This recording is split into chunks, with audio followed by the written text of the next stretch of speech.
You know, many years ago, one of my favourite guitar players, Earl Slick, the legendary Earl Slick, go and get his book, Earl Slick Guitar, which is absolutely fantastic. Once said, if you want to play rock and roll and you can't play the blues, forget it. Now, I'll hold my hands up here and say that I am at the point of being thoroughly sick of the blues, purely because I hear too much of it.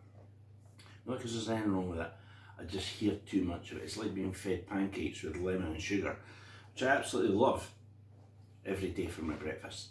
You'd get sick of it. And you know, if you're wondering what Earl Slick meant when he said that, if you think of like,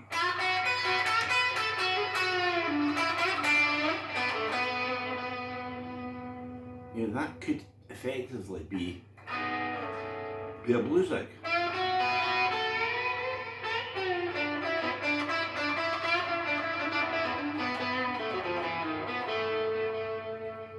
Now I've just taken it into real blues territory by going, right? But even if it's just 5-note scale,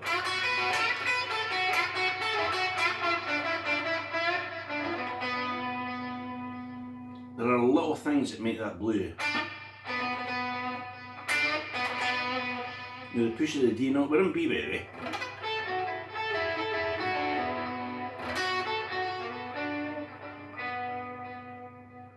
Go down to A flat for that bit. Little push of the D note. And that bit, right? Now if you wanted to change the tone, I mean,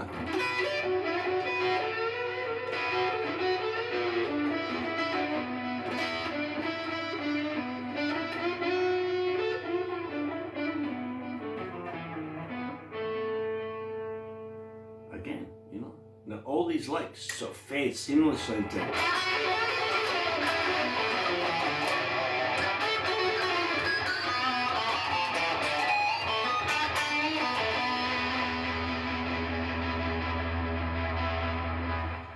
You know, they're the same licks, I just played with a different approach.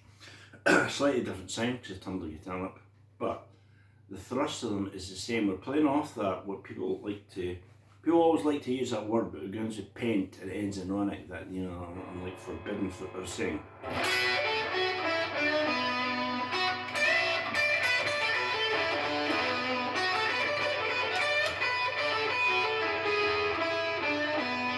That time, put in the 6th. So it's not a 5-note. It's not that scale anymore. It's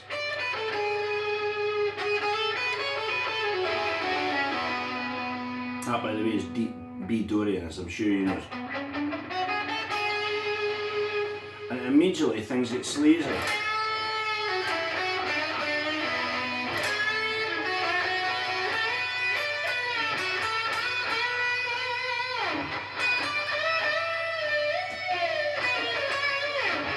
You know, and move into that territory. If we played that on the neck pickup,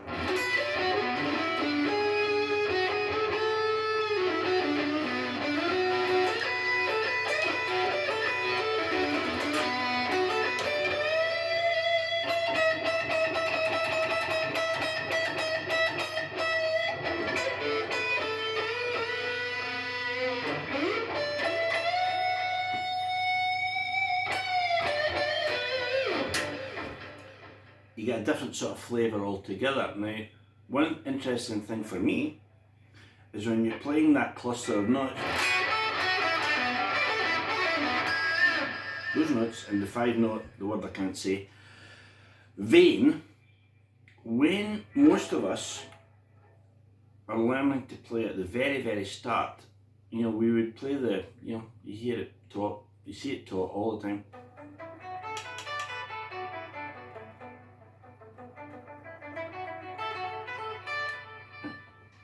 And if you put the 3 bends in,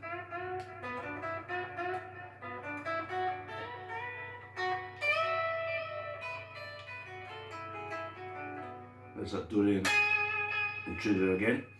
The one thing that happened to me over a long period of time that evolved and I'd done it before I knew I'd done it, if that makes any sense, was I stopped bending the minor third to the fourth. I stopped going, if you like,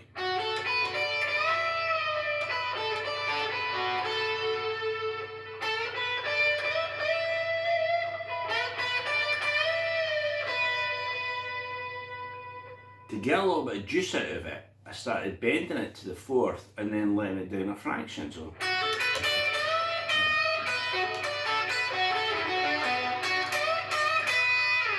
you see, I'm not going, I'm going. And when we start doing that, we're a millimetre away from Leslie West. You know, with that microtone bend there that Leslie did on Flowers of Evil. So immediately your scales changed whatsoever. Right? Changed, not whatsoever, changed incrementally. There's a big word.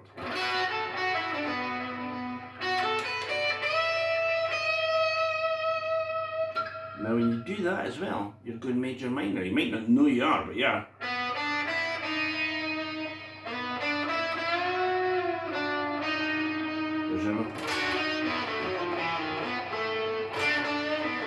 There's your major minor, minor third, major third, right?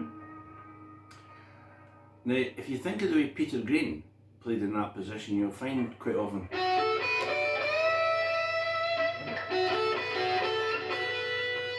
there's a pre-bend. Note goes up, strike it.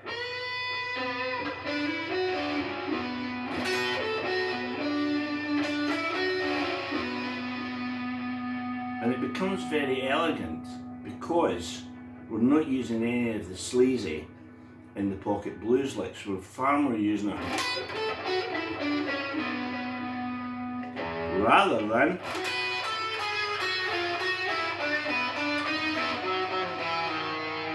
see the difference there? So there's a Peter Green scale.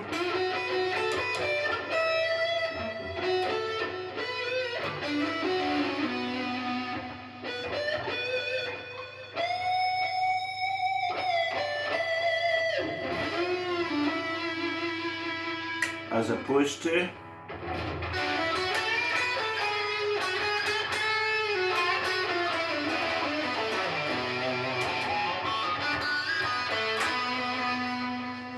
same position, more or less the same notes, same, but it's what you add. There's a real Peter Green one, the P-bend.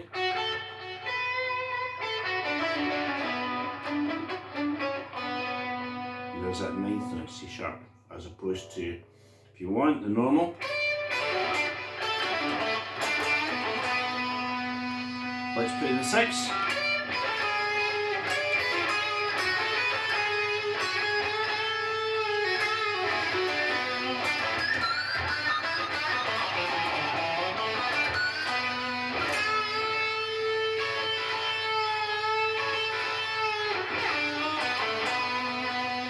So suddenly things become a lot juicier, not any better, just more sleazy, more.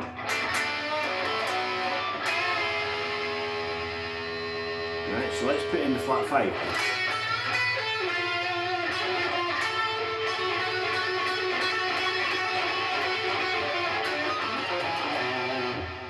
Suddenly we're in Gary Moore territory.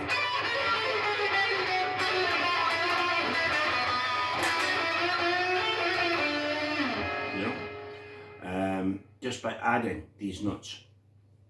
So in a very loose, non-formal way, I'm trying to say, here's your 5 notes that everyone and his dog has played since the dawn of the never.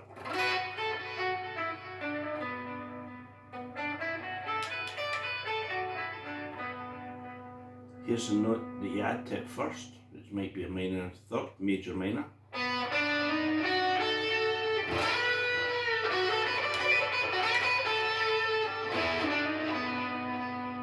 Here's an alternative, a 6.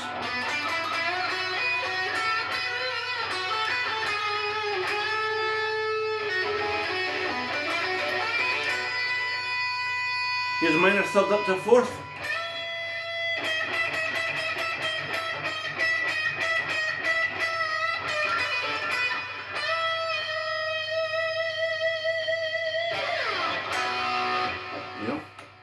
add those 2 notes to it, and it opens up all sorts of possibilities from the same position.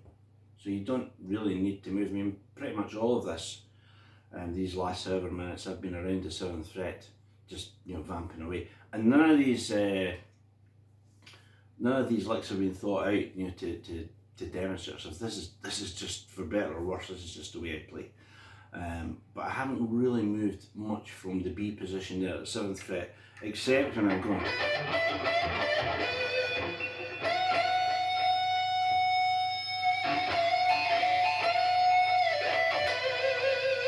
Which is just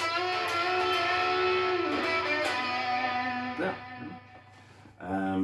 So the next time I talk in this manner, if anyone is interested, I'll enlarge this to even more notes that you can add, just to make the 5-note, starts with pent, ends in onic scale a little bit more interesting.